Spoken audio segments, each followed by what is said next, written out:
पल अपने परमेश्वर के वचन को निभाते हुए इस भक्ति मार्ग पे आगे बढ़ना है कि द्वार धनी के पड़ा रहे चाहे धक्के धनी के खाए, सो काल जग जोर ही पर द्वार छोड़ ना जाए। ये घर वाले आपको परेशान करना, आपके बेटा बेटी के द्वारा परेशान करना, आपके व्यापार में लॉस हो जाना, ये पुण्यात्माओं काल की तरफ से हमारे को धक्के मारे जा रहे हैं, ये चोट मारी जा रही है उस काल भगवान के द्वारा, ताकि हम इस परमात्मा की भक्ति से हटें और हम उसका आहार बने, हम उसके इस निरंजन लोक से बाहर ना निकल पाए। वो हमें फंसाने के लिए इस प्रकार के दुख जो है तकलीफें दुख दर्द देगा, लेकिन परमात्मा भी हमारे साथ रहेगा। वो बंदी छोड़ पीठ पीछे हमारे खड़ा रहेगा। यदि हम मर्यादा में रहेंगे तो परमात्मा हमारे को टूटने नहीं देगा, झुकने नहीं देगा, जब तक कि हम खुद टूटना और झुकना स्वीकार ना कर लें।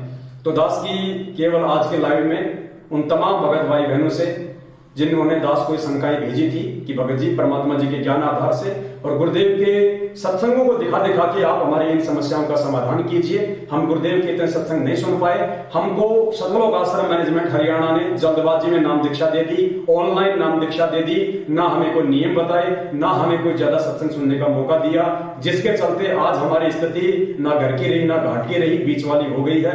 अब आप हमें गुरुदेव के जो है सत्संग सुना सुना के आप हमारी समस्या का समाधान करें, ताकि गुरुदेव के सत्संगों पे तो हमें पूर्ण विश्वास है, हमें आप पे विश्वास नहीं है, हमें गुरुदेव के सत्संगों पे विश्वास है। यदि आप गुरुदेव के सत्संग हमें दिखाएंगे और बताएंगे कि ऐसी विकट परिस्थिति में एक भगत को क्या करना चाहिए, उसको क्या डिसीजन लेना चाहिए, तो निश्चित तौर पे हमारे अंदर एक जो है मतलब एक आशा जगेगी संघर्ष करने की, आगे बढ़ने की।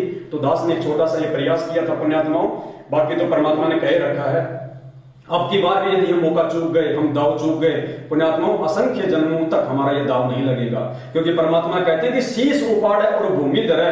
यानी एक भगत यदि अपने हाथ से अपना शीश उतार दे और फिर अपने पैर के नीचे रखे, तो कहते हैं शीश उपाड़ के भूमि धरे और ऊपर रखे पाव, कबीर का घर शिखर में तेरी गरज पड़े तो आओ। यानी परमात्मा को हमारी आवश्यकता नहीं है, हमें परमेश्वर की आवश्यकता होनी चाहिए, हमें अपने आत्म कल्याण के प्रति जागरूक होना चाहिए, चिंतित होना चाहिए। ये तो परमात्मा ने हमें मौका दिया है पुण्यात्माओं, ये भगवान साक्षात है।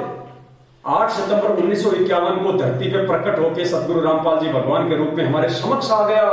पुण्यात्माओं विचार करेंगे तो दिमाग की नसें फट जाएंगी। उस भगवान के दर्शन तक करने के लिए, मात्र दर्शन करने के लिए ऋषि मुनियों ने अपने अपने अपने शरीर को हजारों वर्षों तक तपस्या करके गाड़ दिया। चुनक जैसों ने अपनी आंखों की पलकें जमीन पे टिका दी।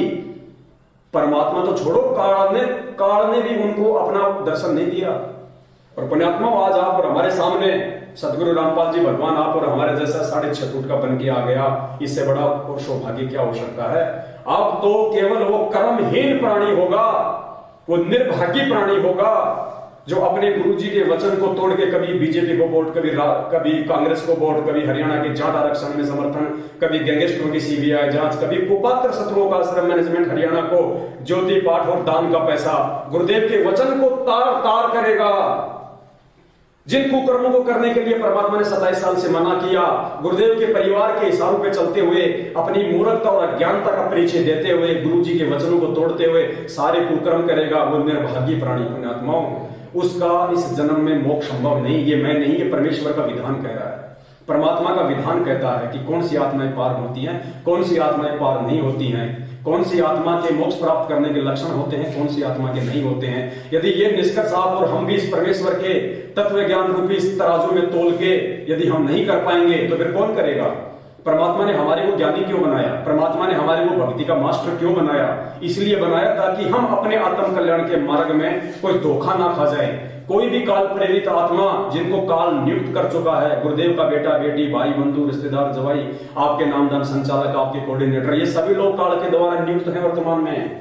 इनका केवल एक ही काम है कि आप लोगों को अपने विश्वास में लेके कि ये तो गुरु जी का भाई है, ये तो गुरु जी की बेटी है, ये तो गुरु जी की पत्नी है, ये तो गुरु जी का भतीजा है, अरे ये तो मेरा नामदान संचालक है, ये तो मेरा कोऑर्डिनेटर है, ये कैसे मुझे उल्टा मार्ग दिखा सकता है, ये कैसे मुझे गुरु जी के ज्ञान के खिलाफ चला सकता है। वही लोग आपको गुरु जी के ज्ञान के खिलाफ चलाएंगे, क्योंकि काल की यही सूक्ष्म चाल होती है। वो आपको इन्हीं लोगों के माध्यम से पहले अपने विश्वास में लेगा, उसके बाद आप लोगों से सारे कुकर्म करवा के आपकी मर्यादा तोड़वाएगा, आपको परमात्मा से दूर करवाएगा। परिवार गुरु का भरमाएगा तुझे, परिवार गुरु का भरमाएगा तुझे, मर्यादा तोड़ मरवाएगा तुझे। पुण्यात्माओं, विचार कर लेना, ये मौका बार बार नहीं मिलेगा।